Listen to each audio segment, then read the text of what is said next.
Di ayat sebelumnya ada kata mendakwa kita. Ada yang menuduh kita. Tapi dengar, ayat ini mengatakan dia pembela kita. Itu keuntungannya kalau Tuhan di pihak kita.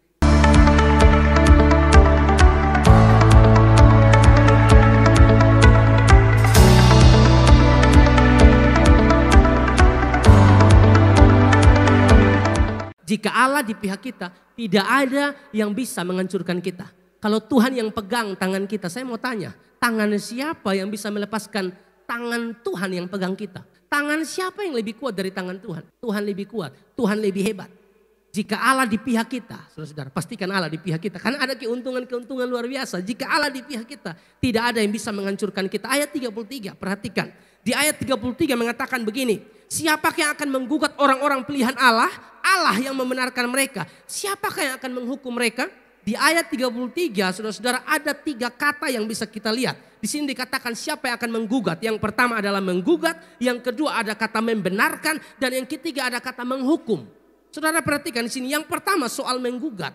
Tidak ada yang bisa menghancurkan kita dan di situ ada kata menggugat. Kata menggugat itu dari kata enkaleo. Itu mendakwa, mengajukan dakwaan, menggugat, menuduh. Siapa yang bisa tuduh kita kalau Allah di pihak kita? Siapa yang mau dakwa kita kalau Allah di pihak kita? Dan saudara tahu yang suka mendakwa kita siapa coba? Iblis siang dan malam dia suka dakwa kita. Tapi dakwaannya, tuduhannya tidak mempan. Kenapa? Allah di pihak kita. Kita baca Wahyu 12 ayat 10 dikatakan. Dan aku mendengar suara yang nyaring di sorga berkata, sekarang telah tiba keselamatan dan kuasa dan pemerintahan Allah kita dan kekuasaan Dia yang diurapinya. Karena telah dilemparkan ke bawah pendakwa saudara-saudara kita yang mendakwa mereka siang dan malam di hadapan Allah kita. Siapa yang mendakwa kita, saudara? Tidak bisa. Iblis mau buat apapun, dia tidak bisa dakwa kita, dia tidak bisa tuduh kita, dia tidak bisa hancurkan kita. Karena Allah di pihak kita. Mazmur 109 ayat 29 mengatakan, biarlah orang-orang yang mendakwa aku berpakaikan noda dan berselimutkan malunya sebagai jubah. Kenapa pemazmur mengatakan demikian? Karena Allah di pihak dia. Jika Allah di pihak kita, siapa yang bisa hancurkan kita? Yang kedua, Allah yang membenarkan. Kan tadi saya bilang tidak ada satu orang pun yang bisa berusaha supaya dia benar. Kecuali Tuhan sendiri yang membenarkannya. Apa kita ini semua ini kan orang berdosa. Kalau tidak salah di dalam Yesaya 64 ayat 6. Demikianlah kami sekalian seperti seorang najis dan segala kesalehan kami seperti apa? Kain kotor. Kain kotor pada zaman itu bicara tentang pembalut wanita. Dan Alkitab bilang begini, kesalehan kami seperti kain kotor. Bukan kesalahan. Kalau kesalahan seperti kain kotor wajar. Ini kesalehan kita seperti kain kotor jika tanpa Yesus. Jadi penting Allah di pihak kita, saudara-saudara. Kata membenarkan, saudara-saudara, dari kata dikayo. Kata membenarkan dari kata dikayo tidak hanya sekedar membenarkan tapi juga membebaskan dan membersihkan. Jika Allah di pihak kita, dia membenarkan kita. Jika Allah di pihak kita, dia yang membebaskan kita. Jika Allah di pihak kita, dia akan bersihkan kita. Roma 3 ayat 10 mengatakan begini, saudara. Tidak ada yang benar, seorang pun tidak. Kalau ada yang berani berkata saya benar, coba angkat tangan saya lihat. Coba angkat tangan berdiri kok, foto-foto sama-sama. Kalau saudara bilang saya ini benar dari semua, coba. Saudara melawan ini ayat bilang begini, seperti ada tertulis tidak ada yang benar seorang pun tidak. Roma 3:20, sebab tidak seorang pun yang dapat dibenarkan di hadapan Allah oleh karena melakukan hukum Taurat. Karena justru oleh hukum Taurat orang mengenal dosa. Yang di dalam Yesus dia kasih kelepasan, saudara. Di luar Yesus tidak ada.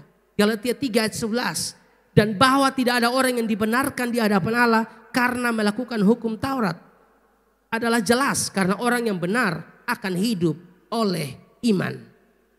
Allah membenarkan setiap kita. Yang ketiga ada kata menghukum. Ya, di ayat 33. Siapakah yang akan mengugat orang-orang pilihan Allah? Allah yang membenarkan mereka. Siapakah yang akan menghukum mereka? Ada kata menghukum di situ, saudara-saudara. Siapa yang mau menghukum kita, saudara-saudara? Tidak ada. Bukankah Roma 8 ayat 1 tadi yang saya katakan kepada saudara bahwa demikianlah sekarang tidak ada penghukuman bagi orang, bagi mereka yang ada dalam Kristus Yesus. Sekali lagi, demikianlah sekarang tidak ada penghukuman bagi mereka yang ada di dalam Kristus Yesus. Di luar Yesus ada penghukuman. Di dalam Kristus tidak ada penghukuman lagi. Amin. Nah pertanyaan sekarang, siapa yang menghukum kita? Saudara tidak mau Allah di pihak kita. Ada keuntungan nih. Kalau Allah di pihak kita, aduh saudara akan nikmati keuntungan yang saudara bisa dapatkan dari konteks bagian ini. Bahkan di ayat 34 saudara. Ya, dalam Roma 8 ayat 34 dikatakan begini. Kristus Yesus yang telah mati, bahkan lebih lagi yang telah bangkit, yang juga duduk di sebelah kanan Allah, yang malah menjadi pembela bagi kita. Kristus Yesus yang telah mati, bahkan lebih lagi yang telah bangkit. Di ayat sebelumnya ada kata mendakwa kita. Ada yang menuduh kita, tapi dengar ayat ini mengatakan dia pembela kita. Itu keuntungannya kalau Tuhan di pihak kita. Dia bela kita. Kita tidak bisa jalan sendiri, kita butuh pembelaan Tuhan, saudara. Allah bela kita. Kita harus tahu bahwa penghapusan dosa memang terjadi karena kematian Yesus, saudara. Kematian Kristus. Tetapi bahwa dosa-dosa kita betul-betul sudah beres, itu dibuktikan dengan kebangkitan Kristus. Jadi kematian dan kebangkitan dua hal yang tidak bisa dipisahkan. Karena banyak orang yang mau menyerang iman Kristen dan berkata bahwa kebangkitan Kristus itu omong kosong. Omong kosong bagaimana? Kamu tidak baca Alkitab, itu benar. Yesus benar-benar bangkit. Ya, karena kalau dia tidak bangkit, kita mau ngomong apa saudara kalau Yesus tidak bangkit? Kita mau cerita apa kalau Yesus tidak bangkit? Saudara lihat 1 Korintus 15 ayat 14. 1 Korintus 15 ayat 14 dan ayat 17. Ya. 1 Korintus 15 ayat 14 dan ayat 17 ya dikatakan, tetapi andai kata Kristus tidak dibangkitkan, maka sia-sialah pemberitaan kami dan sia-sialah juga kepercayaan kamu. Lalu ayat 17, dan jika Kristus tidak dibangkitkan, maka sia-sialah kepercayaan kamu dan kamu masih hidup dalam dosamu. Kita harus percaya Yesus mati bagi kita, tapi tidak sekedar mati, pada hari yang ketiga dia bangkit. Dan dia buktikan itu saudara-saudara ya. Dalam pelayanannya saudara-saudara dia selalu ngomong buat pernyataan aku akan mati. Tapi pada hari yang ketiga aku akan bangkit. Dia suka ngomong begitu. Sampai ada orang yang mau lempar dia. Ada orang yang mau hancurkan dia karena omongannya seperti itu saudara-saudara. Tapi itu benar. Yang dia ngomong itu benar. Pada hari yang ketiga dia bangkit. Dia mendeklarasikan dalam pelayanannya. Beta akan mati tapi dia akan bangkit.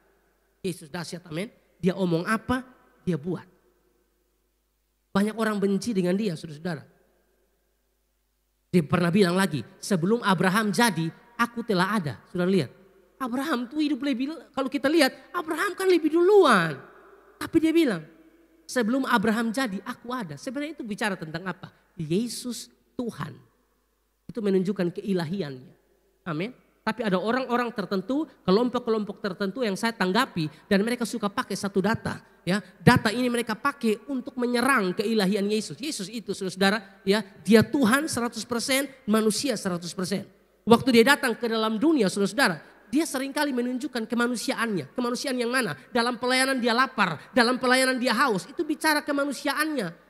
Jangan hanya lihat kemanusiaannya, lihat sisi keilahiannya. Mana sisi keilahiannya? Waktu dia bilang sebelum Abraham jadi, aku sudah ada.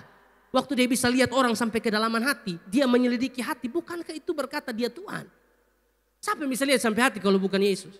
Saudara bisa tipu saudara pacar, tapi saudara tidak bisa tipu Tuhan. Rahasia saudara bisa simpan rapat-rapat dari orang tua, tapi dari Tuhan tidak bisa.